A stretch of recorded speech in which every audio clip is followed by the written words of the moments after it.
بچے وہاں کے کشمیری کتنا کھانا کھاتے ہیں؟ ہمارے یہاں جو بٹ کشمیری ڈار ہیں یہ اللہ انہیں زندگی دے اتنا کھانا کھاتے ہیں روزانہ مر کے بچتے ہیں. وہاں پہ بھی کھاتے ہیں, وہی ایریا ہے نا, تو وہاں پہ لوگ زیادہ واک, ہائکنگ, ٹریکنگ. یاسین صاحب کو بھی آپ دیکھ لیں کتنے سلم ہیں, مگر وہ بھی ٹھیک ٹھاک کھاتے ہیں وازوان جو ان کا ہیوی. نہیں یاسین صاحب تو واک ووک کرتے نا کھانا کھا کے. ساڈے لاہور دے بٹ تے روٹی اینی کھا کے بچہ سرانے رکھ کے سو جاندے نے.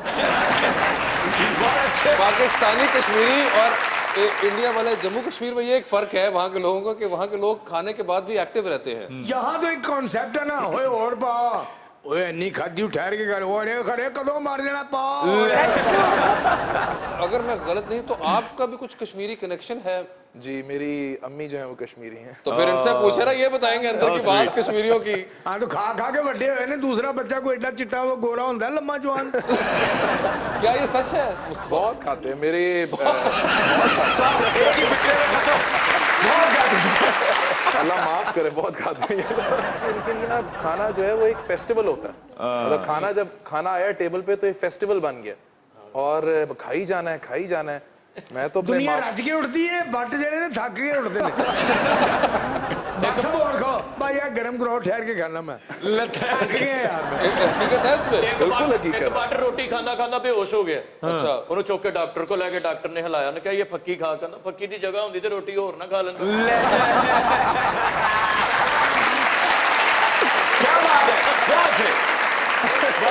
ویسے ایک بٹ صاحب نا پاوے تے سری تے سالن چولاں دے پا کے کھائی جا رہے ہیں. میں کہا بٹ صاحب تسی سری کیوں کھائی جا رہے ہو؟ کہندے اس بکرے نے مینوں ٹھڈاں بڑیاں ماریاں. سبزیوں میں گھر میں گاجر کے حلوے اور پیٹھے کے حلوے اور یہ سب فریجوں میں جب پڑے ہوں تو آپ ان سے نہیں بچ سکتے. اسی تے ترستے ترستے وڈے کو گاجر دا حلوہ کھا رہا ہے.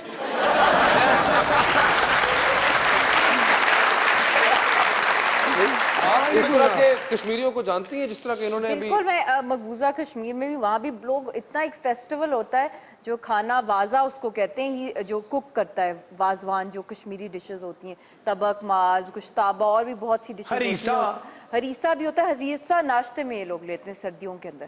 تو وہاں پہ مطلب اتنا زیادہ مطلب رائل جس طرح کوئی پرنس کو ٹریٹ کرتے ہیں, that's the way a cook is treated over there. اور اتنا مطلب 2 راتیں لگتی ہیں کھانا بنانے میں, پورے اتنے بڑے بڑے کوفتے جیسے ہوتے ہیں موٹے فٹ بال کی طرح گشتابہ. and when I went there first time میں حیران ہوگی کہ اس طرح یہ لوگ کیسے کھا لیتے ہیں, پتلے بھی رہ جاتے ہیں. ٹھنڈا علاقہ ہے, بہت سردی ہوتی ہے, لوگ واک بھی بہت وہاں پہ کرتے ہیں تو اس میں بھی ان کا برن ہو جاتا ہے اور ویسے ٹھنڈ بھی نہیں لگتی. اور ڈرائی فروٹس تو جیسے ایبنڈنس میں ہوتا ہے, اور جب بھی کوئی وہاں پہ کوئی برائیڈ آئے, یہ ان کا ایک ٹریڈیشن ہے کہ اس کے اوپر وہ ڈرائی فروٹ سپرنکل کرتے ہیں پوری سڑکوں میں. تو آپ پہ ڈرائی فروٹ سپرنکل ہوا تھا؟ ہر دفعہ ماشاءاللہ سے ہر دفعہ کرتے ہیں. رسم ادھر بھی ہوئی تھی چاچے کی شادی پہ, اخروٹ پھینکے انہوں نے ڈرائی فروٹ سٹے ہیں, چاچے نے ریڑھی لا لی ہوتی.